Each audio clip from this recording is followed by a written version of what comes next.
Olá, querida aluna aqui do curso de Eletrotécnica, cidade de Breu Branco.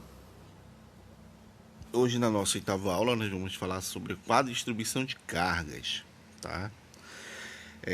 Então, nós temos aqui, nesse seguinte tópico, o seguinte, né?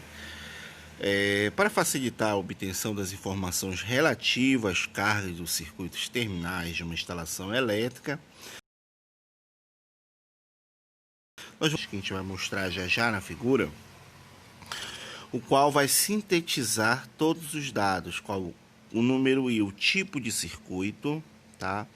Qual é a tensão de alimentação, qual será a sua potência nominal, quais são as correntes, tanto de projeto quanto a corrente corrigida, quais são os dimensionamentos dos condutores e da proteção elétrica e qual é a distribuição das fases. Por exemplo, aqui, nós tínhamos aqui a divisão das cargas em circuitos, daquela que a gente fez aqui em cima da nossa aula. Então aqui nós temos a iluminação social, a sala de estar, a sala de jantar, tá? Aí nós temos aí toda a questão de potência das instalações, tá? Então nós temos todas as potências total em VA, 900, 700, 1900, 1900, 2000, né? Aí a gente vai fazer toda a relação. Para quê? Para a gente jogar no quadro de distribuição, tá? Então nós temos aí, concluída toda essa divisão dessas nossas cargas por tipo de circuito, iluminação de serviço, tomada de uso geral e tomada de uso específico, tá? Nós temos que fazer a identificação na planta, ao lado de cada ponto da luz e tomada em seus respectivos circuitos. Ou seja, se é uma tomada, eu tenho que saber que circuito ela está. Então, por exemplo, se é o circuito 2, eu vou ter que ter um 2 lá, né? Se é o circuito 3, eu vou ter que ter o 3 lá. E assim sucessivamente. Então, de acordo com o número de fases e a tensão secundária de fornecimento, nós devemos observar as seguintes recomendações quanto à determinação da tensão de ligação nos circuitos terminais. Quais são as características que a gente tem que observar? Primeiro, quando a instalação ela for monofásica, todos os circuitos terminais serão ligados em fase e neutro, na tensão de fornecimento padronizada pela concessionária. Ou seja, se a minha residência é monofásica, eu vou ter unicamente tomadas monofásicas. Eu não sei se eu elevar com autotransformador, né? Mas eu vou ter somente tomadas monofásicas, certo? Quando a instalação tiver 2 ou 3 fases, deve-se ter os circuitos de iluminação, tá? E tomadas de uso geral no menor valor de tensão. O que seria isso? É o circuito monofásico, né? Então, a iluminação ela deve ser 127 e as tomadas também, elas devem ser 127. Então, os circuitos serão monofásicos, né? Ligados em fase e neutro. Por isso, a gente precisa identificar qual é a tensão monofásica, né? Porque aqui para nós a tensão monofásica é 127 e em alguns lugares a tensão monofásica ela é 220 em alguns estados, né? Aí a gente precisa identificar qual é a tensão monofásica. Portanto, também, na verdade, o terceiro ponto é o seguinte: quando a instalação tiver 2 ou 3 fases e a maior das tensões, ou seja, fase e fase, que seria para nós a tensão de linha, né, for até 230 volts, né? Pode ter circuitos de tomada de uso específico ligado em 2 fases, ou seja, o nosso circuito bifásico. O circuito entre uma fase e o neutro, ou seja, os nossos circuitos monofásicos, são esses que a gente está falando. Pessoal, mas circuito monofásico 220, 230, bifásico 230, até 230, né? Tem que ser até 230. Portanto, nesses casos, geralmente a gente vai utilizar o circuito bifásico como 220 volts, por exemplo. Para os aparelhos de uso específico, a maior potência, tais como chuveiros elétricos, torneiras elétricas e aparelho ar-condicionado, eles são colocados em 220. Por quê?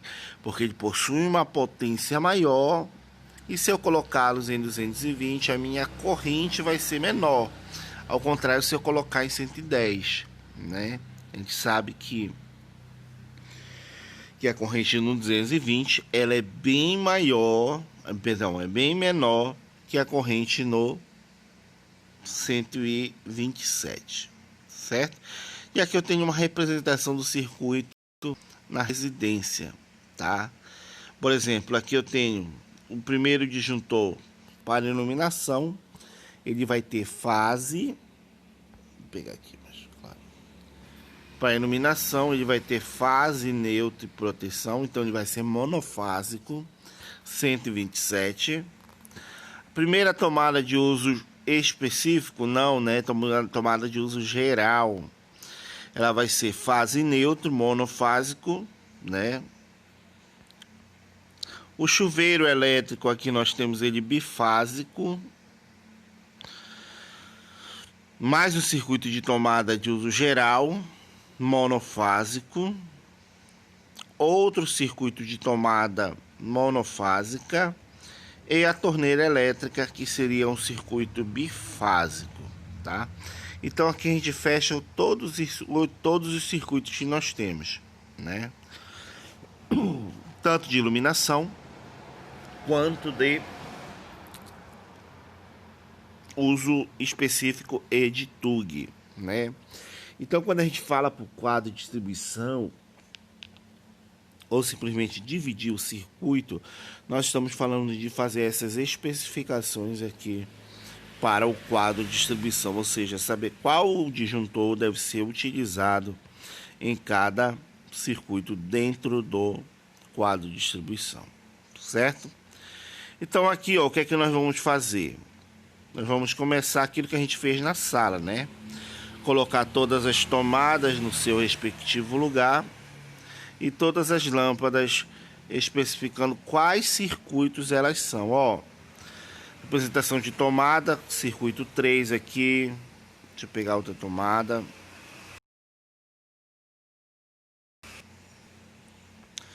Tomada circuito 4, tomada circuito 5, tá? Lâmpadas, uma potência aqui, ó, de 100 no circuito 2, né? E assim nós vamos fechando todo o nosso projeto, desenhando esses valores aqui. Desenhei as tomadas, os locais das tomadas, e vou colocando, perdão, as simbologias, certo? E aqui a legenda de tudo que é, cada um, né? Depois que eu fiz isso, eu vou passar para os desenhos das tubulações. Portanto, o traçado dos condutores dos circuitos terminais, uma vez concluída a localização dos pontos na planta baixa e identificados os circuitos terminais, conforme mostrado na figura acima que nós vimos, né? Então, é hora da gente interligar esses pontos. E esses pontos vão ser interligados por esses traços, né? Ou seja, representar a tubulação e a fiação correspondentes neles. Então, nós temos algumas recomendações que devem ser seguidas. Primeiro, inicialmente, deve-se locar o quadro de distribuição seguindo as recomendações nos itens, tá? Nós já vamos ver aí quais são essas recomendações. A partir do quadro de distribuição, nós devemos iniciar o traçado dos eletrodutos, né? Procurando os caminhos mais curtos e evitando sempre que possível o cruzamento das tubulações, ou seja, uma passar por cima da outra, né? Para isso, devemos nós interligar inicialmente os pontos de luz, tá? A toda a nossa tubulações embutidas no teto, percorrendo e interligando, tá? Assim, todo o nosso recinto do nosso projeto, certo? Então, nós vamos ter que interligar os interruptores, as tomadas, os pontos de luz de cada recinto, ou seja, colocando as nossas tubulações embutidas nas paredes. Nós devemos evitar que as caixas embutidas no teto, seja ela octogonal, 4x4, né, ou 4x6, enfim, tá? Elas estejam interligadas a mais de 6 eletrodutos e que as caixas retangulares, as 4x4, 4x2x2, sejam embutidas nas paredes, se conectem com mais de 4 eletrodutos. Então nós limitamos, né, as conexões, os pontos de conexões dos eletrodutos, que são as caixas de passagem, seja elas das lâmpadas no teto, no forro, ou as caixas das tomadas, interruptores, né? Nós vamos fazer com que a dos tetos sejam até no máximo 6 e a das paredes até no máximo 4 conexões. Devemos igualmente procurar evitar que em cada trecho do eletroduto passe uma quantidade elevada de circuito, ou seja, nós vamos limitar até no máximo 5 circuitos preferencialmente dentro de um eletroduto. Por quê? Porque senão eu vou comprar eletrodutos com diâmetros maiores, né? E isso sai mais oneroso para o meu projeto, certo? Ao contrário, podemos vir ter diâmetros elevados para eletrodutos com influência de iluminação, de elevação da secção nominal dos condutores, tá? Devido a isso que eu estou falando para vocês aqui. Em algumas ocasiões, é recomendável a utilização de tubulações embutidas no piso para o entendimento de circuito de tomadas baixas e médias. Bom, aqui nós temos as caixas de passagem, né? A retangular, que nós colocamos ela na parede, que vão atender as tomadas, os interruptores, né? Nós temos também a quadrada, tá? Que também vai ficar na parede. Aí ela vai atender os disjuntores, né? Os circuitos de comandos com mais de 4 teclas, né? Dependendo do que eu vou colocar. E a ortogonal, o 4x4, que vai ficar no teto, tá? Principalmente quem tem a laje, né? Ela vai ficar no teto, que é o ponto de conexão, tá? Na verdade, esses 3 aqui, eles são os pontos de conexões, né? Eu vou explicar para vocês que os pontos de conexões são onde nós fazemos as nossas emendas desses nossos cabos, certo? A orientação para a representação dos condutores, tá? É o seguinte: concluído o traçado de tubulações, a gente passa a ter representação da fiação, que tem por objetivo representar os condutores que passam em cada trecho do eletroduto, utilizando sim a simbologia gráfica, que seria aquele traço, né? Meio traço, que representa a fase, que representa neutro, que representa proteção, que representa retorno. Então nós precisamos ter essas representações, essas simbologias em nossa mente. Nós devemos identificar a que circuito pertencem os condutores representados Então aqui, ó, vou pegar só esse trecho aqui, ó. Eu tenho, ó, circuito 2, fase neutro, circuito 4, fase neutro, circuito 5, fase neutro e proteção. E aí eu tenho dois retornos, um I e um K. Aonde, pessoal? Nesse caminho bem aqui, onde eles estão sendo puxados, né? E aí, ó, o que é que eu vejo enxergar aqui no projeto? Eu consigo enxergar as lâmpadas, eu consigo enxergar os interruptores, eu consigo enxergar as tomadas, eu consigo enxergar toda a fiação, e dentro dessa fiação eu consigo enxergar os meus cabos das minhas tubulações, né? Então, esse aqui é um projeto elétrico, tá? Mas está muito riscado, professor, mas ele realmente é riscado. Só vai entender quem sabe fazer um projeto ou quem estuda para ler um projeto. Então, ó, para cada linha eu tenho os circuitos que vão passando nele, né? Então, essa já é a etapa final do nosso projeto. É isso que a gente vai entregar para o nosso cliente final, certo?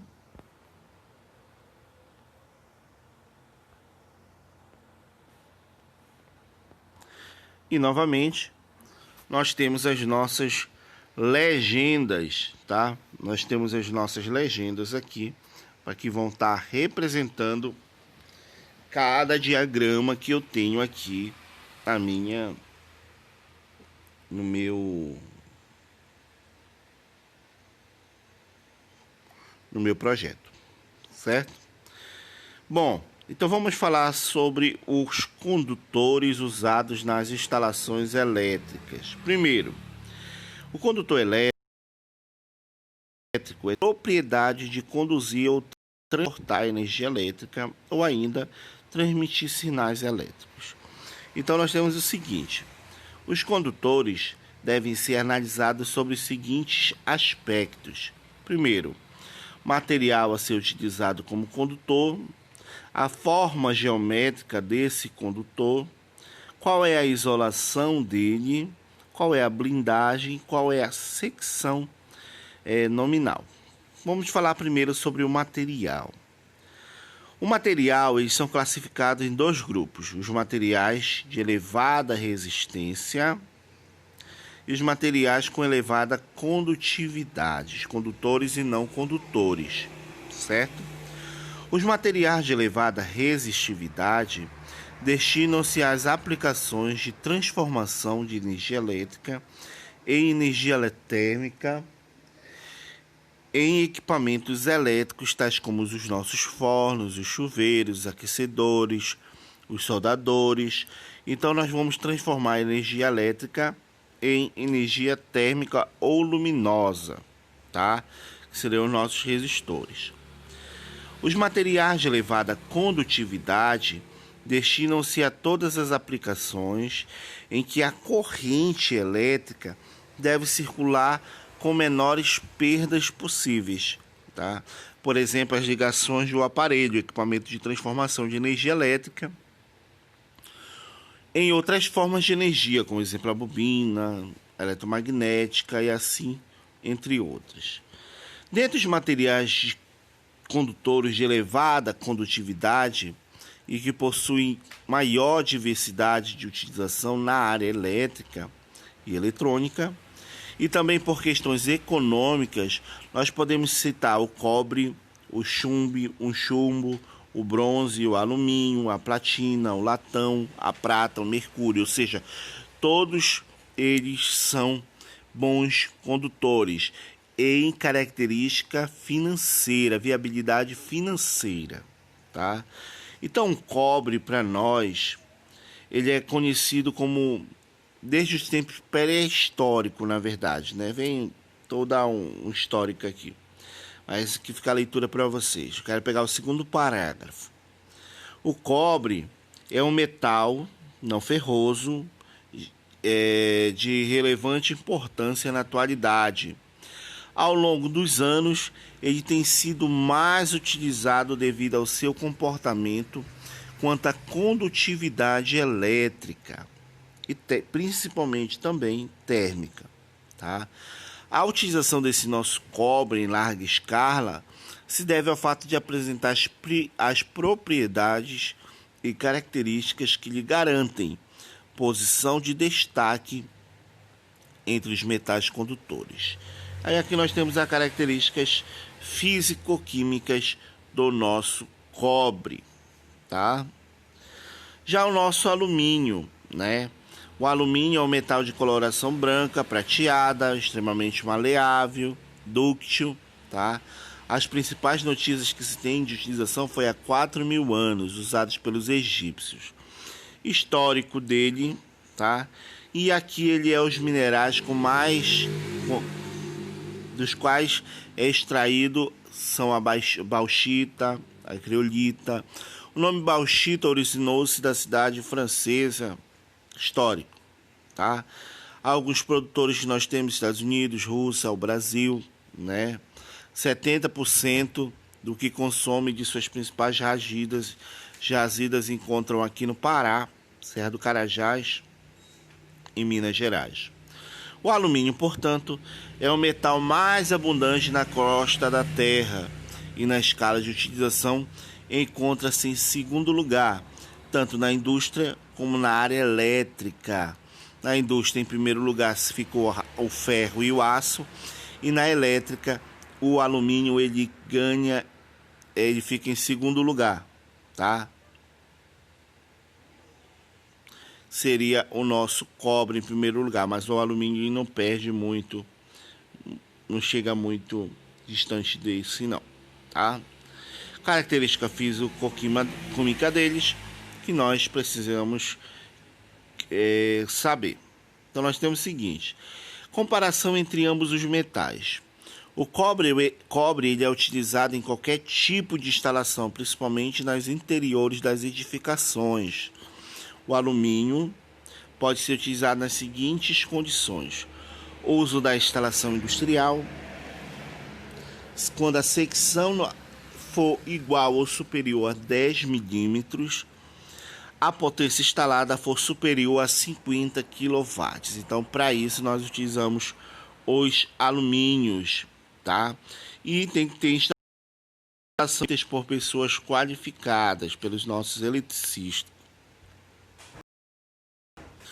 Observando as características do cobre e do alumínio, vamos fazer uma comparação entre ambos os materiais, da questão da resistência desses materiais, tá? Então nós temos a equação aqui, tá?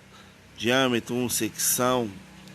Aí nós vamos fazer a comparação desses materiais, substituindo, tá? De resistência, resistividade, assim sucessivamente. Nós vamos ter as características físico-químicas da comparação dos dois materiais. A simbologia, pessoal, de resistência ôhmica, resistividade dos materiais, secção do condutor, diâmetro do condutor, densidade específica, massa, tudo isso é levado em conta, certo? Então aí, de acordo com o resultado dessas contas, nós podemos observar que o transporte de uma mesma corrente no condutor de alumínio deverá ter um diâmetro 80% maior do que o de cobre, porém passará metade desse. Então, quando eu preciso ter uma corrente no condutor alumínio, eu conduzo melhor pelo cobre, na verdade, porque do alumínio eu preciso ter um diâmetro maior, na verdade. Então, para dentro das residências, a gente utiliza-se os fios de cobre, tá? O fio redondo e sólido, tá? É formado por um único fio de metal sólido, tá? Rígido, sendo construído limitado os interiores até 16 milímetros, tá? Já os nossos cabos que nós utilizamos, são vários fios enrolados, isolados um dos outros ou não. O conjunto pode ser isolado ou nu, tá? Ele pode ser encapado ou nu. O cabo é determinado comercialmente por seções de até 10 milímetros, 16 milímetros, dependendo muito do valor, né? Aí fica viável ser cobre ou viável ser alumínio, tá? Segundo diversas aplicações, os cabos são classificados como redondo, tá? Aí nós temos algumas bitolas aqui para apresentar para vocês, quais nós vamos encontrar nos comércios, tá? Redondo compacto, setorial compacto, flexível. Só um instantinho.